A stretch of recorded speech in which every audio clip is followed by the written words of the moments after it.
भारत का आध्यात्मिक इतिहास रहस्यों और चमत्कारों से भरा है ना? आज के इस एक्सप्लेनर में हम एक ऐसी ही महान विभूति गुरु गोरखनाथ के ऐतिहासिक और पौराणिक जीवन के रहस्यों को डिकोड करने वाले हैं। इस एक्सप्लेनर का एजेंडा एकदम साफ है।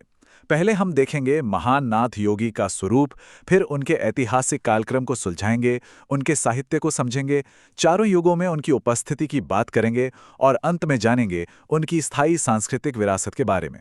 तो चलिए शुरू करते हैं। सबसे पहले भाग की ओर बढ़ते हैं। महान नाथ योगी, एक आध्यात्मिक गुरु की नींव।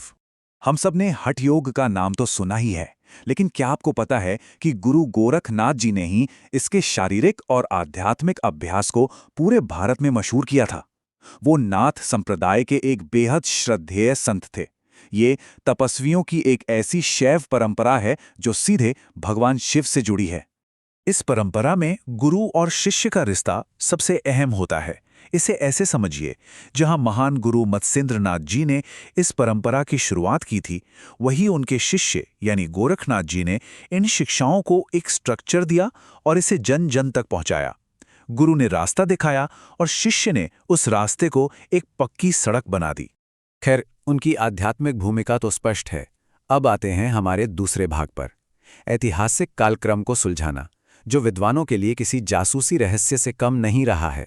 सबसे बड़ा सवाल ये उठता है कि इतिहास के अनुसार गुरु गोरखनाथ वास्तव में किस सदी में थे? ये कोई आसान सवाल नहीं है। अलग अलग ऐतिहासिक ग्रंथों में अलग अलग बातें लिखी हैं। इसलिए इतिहासकारों को सच्चाई का पता लगाने के लिए सदियों पुराने सुरागों को खंगालना पड़ा। और उन सुरागों की टाइमलाइन कुछ ऐसी दिखती है। सबसे पहले 809 से 849 ईस्वी के बीच राजा देवपाल का शासनकाल, फिर 10वीं और 11वीं सदी में आचार्य अभिनव गुप्त का तंत्रालोक लिखना, और उसके बाद 13वीं सदी में गोरखपुर मठ का नष्ट होना। इन सभी ऐतिहासिक घटनाओं को क्रॉस रेफरेंस किया गया। तो इन सब कड़ियों को जोड़ने के बाद क्या नतीजा निकला? इन सारे ऐतिहासिक रिकॉर्ड्स और उनके समकालीनों के समय को मिलाकर विद्वानों ने यह निष्कर्ष निकाला कि गुरु गोरखनाथ का वास्तविक जीवनकाल 9वीं शताब्दी का मध्य भाग था। इतिहास की बात हो गई, अब बढ़ते हैं भाग 3 की ओर, साहित्य और शिक्षाएं, ग्रंथों को प्रमाणित करना। अब ये जो नंबर 14 है ना, ये बहुत इंपॉर्टेंट है। गुरु गोरखनाथ जी के नाम से लगभग 40 प्राचीन पांडुलिपियां जुड़ी हुई थीं, लेकिन विद्वान डॉक्टर बर्थवाल की बहुत ही कड़ी रिसर्च और प्रामाणिकता की जांच के बाद उनमें से केवल 14 ग्रंथों को ही असली और प्राचीन माना गया। और ये प्रामाणिक रचनाएं कौन सी हैं?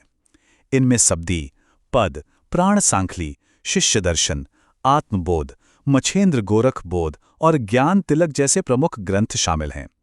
ये महज किताबें नहीं हैं, ये आत्म साक्षात्कार के ऐसे गहरे पाठ हैं जो पीढ़ी दर पीढ़ी छात्रों और अनुयायियों का मार्गदर्शन करते आ रहे हैं।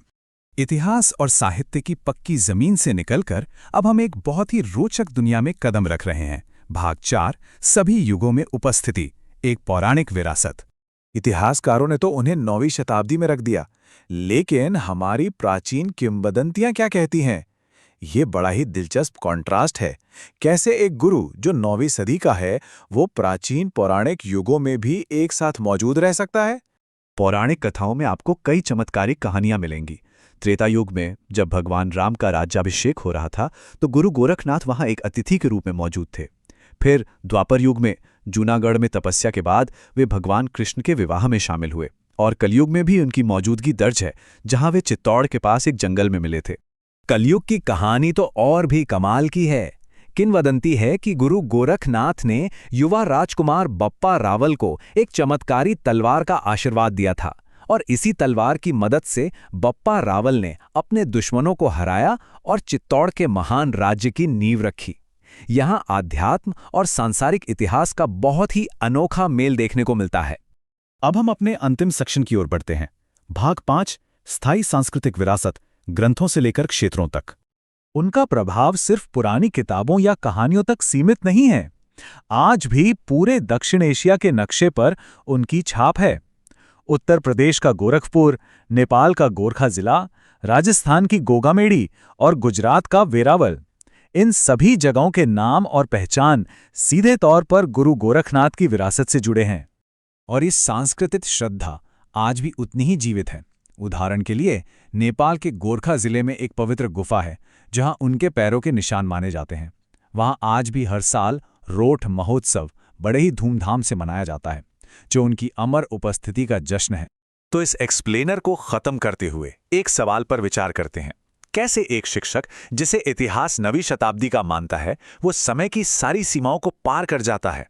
वो न केवल एक पूरे उपमहाद्वीप के भूगोल को आकार देता है, बल्कि प्राचीन युगों की पौराणिक कथाओं में भी अमर हो जाता है। वाकई ये एक ऐसा रहस्य है जो हमें उनकी महानता के बारे में गहराई से सोचने पर मजबूर कर देता है।